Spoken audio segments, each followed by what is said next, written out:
The new documentary Ithaca tells the story of 76-year-old retired builder John Shipton's tireless campaign to save his son, Julian Assange. The world's most famous political prisoner, WikiLeaks founder Julian Assange, has become an emblem of an international arm wrestle over freedom of journalism, government corruption, and unpunished war crimes. Now, with Julian facing a 175-year sentence if extradited to the U.S., his family members are confronting the prospect of losing Julian forever to the abyss of the U.S. justice system. Here's a little bit from the film's trailer. Can we talk about your contact with Julian through his childhood? It's part of the story, I think. It isn't part of the story. Yeah. The story is that, I'm attempting in my own modest way to get Julian out of the ship.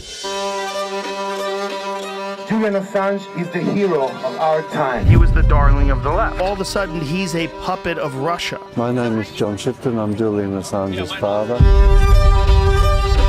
WikiLeaks found that Julian Assange has been arrested. One of the most notorious and controversial figures in custody. Assange will remain behind bars until that extradition hearing, which has been set down for the end of February.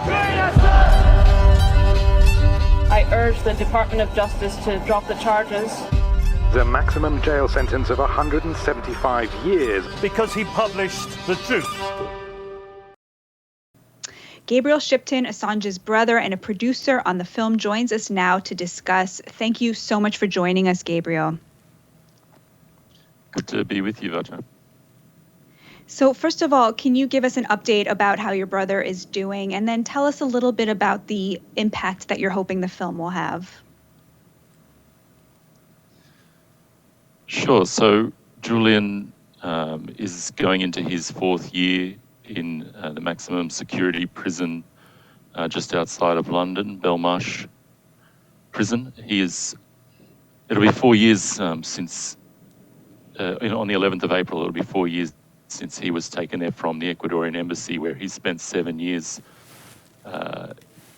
They gave him asylum in the embassy. And so he hasn't seen a blade of grass. He hasn't, been able to participate in society for going on 12 years now. So he is suffering. At the end of 2021, he had a minor stroke, which is evidence that this whole never-ending process and detainment is taking its toll on his body. At the moment, he has one final application to appeal in with the High Court in the UK. We're expecting a decision from the High Court whether they'll give leave for Julian to appeal, but they could turn around and reject that decision. And if that decision is rejected, then Julian could be on a plane extradited to the United States within 24 hours. So at the moment, Julian has that decision looming over his head. The extradition to the US, where the intelligence agencies have plotted to kidnap Julian, also plotted to assassinate Julian when he was in the Ecuadorian embassy under CIA Director Mike Pompeo. So that is what Julian is looking down the barrel at the moment of that extradition. So these times are very, very hard on Julian, filled with anxiety. He still has a fighting spirit, but this whole process is crushing him. What many of us would hope would resolve this situation would be simply for the U.S. government to indicate that they will not pursue charges, that he is a journalist, a whistleblower, brought to light horrific crimes that were in the public's interest to know, and thus he will be not prosecuted or commuted or pardoned or whatever the appropriate resolution to this is, so that he does not spend another day in prison. Why don't you talk about what you and your family are doing to call attention to that need, that would be justice if Julian were freed? Yes, so over this next 2 months, all through March and April, my father and I will be touring the United States with Ithaca, the film that you were speaking about our family's fight to free Julian.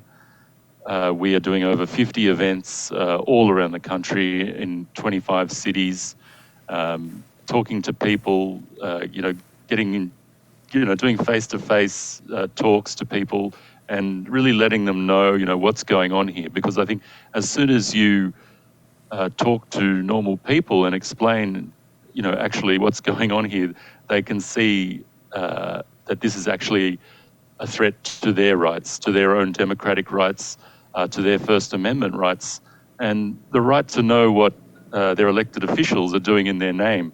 That's essentially what's at stake in Julian's extradition. It's not just about him, it's about everybody else. And, the standing of our Western democracies, the fourth estate, the fourth pillar of our Western democracies, the press, and its ability to hold government to account. Can I ask you, this is maybe a naive question, but does any part of you think that should Julian be extradited, that this would sort of turbocharge the cause? Because, I think for the average American, it's very hard to, see the importance of something happening so far away. But when it's happening on U.S. soil, suddenly there's a trial. Suddenly there's something that's obviously, a miscarriage of justice. I mean, is there any part of you that thinks that there could be salvation in a public trial in the U.S.? Well, I do think I agree with you in that it would raise incredible awareness, that a trial on US soil would attract a lot more attention in the mainstream press. But, there is a man in the middle of this, and Julian, the magistrate, the UK court, they heard from expert testimony that Julian would not survive. He would be compelled to take his own life if extradition were to become imminent. So that's why we are working so hard to stop this in its tracks. Urge the Biden administration, urge the Garland DOJ to drop these charges. The New York Times has sent a letter to the Garland DOJ saying that this is a threat to press freedom and the endless prosecutions of Julian should come to an end. That was 30th November last year. 24 of the largest press freedom organizations, ACLU, Human Rights Watch, Freedom of the Press Foundation, Knight First Amendment Institute on the 10th of December last year, wrote a letter to the Garland Department of Justice urging them to drop the charges. So I think there is a movement happening in the US. It is building, and as the extradition becomes more and more imminent, the attention builds, and the movement here builds for Julian to be free. The example is already being set in this case.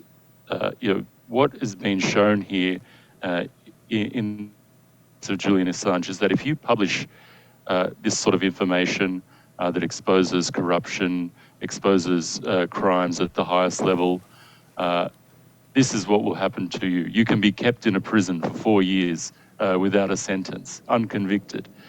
You have no rights. Your right to asylum can be taken from you. Your right to speech can be taken from you. You have as many rights as the chair I'm sitting on, essentially, if you do this sort of thing.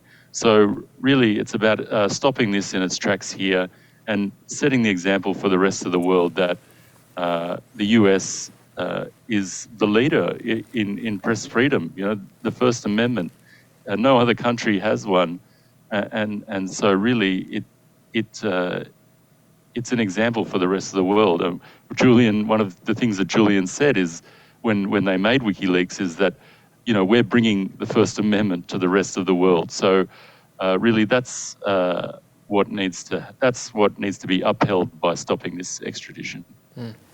Gabriel Shipton, thank you so much for joining us today. The film is Ithaca, and you're going to be doing a number of screenings. People should definitely check it out. And thank you so much for spending some time with us today. Thanks, Robbie. More Rising right after this.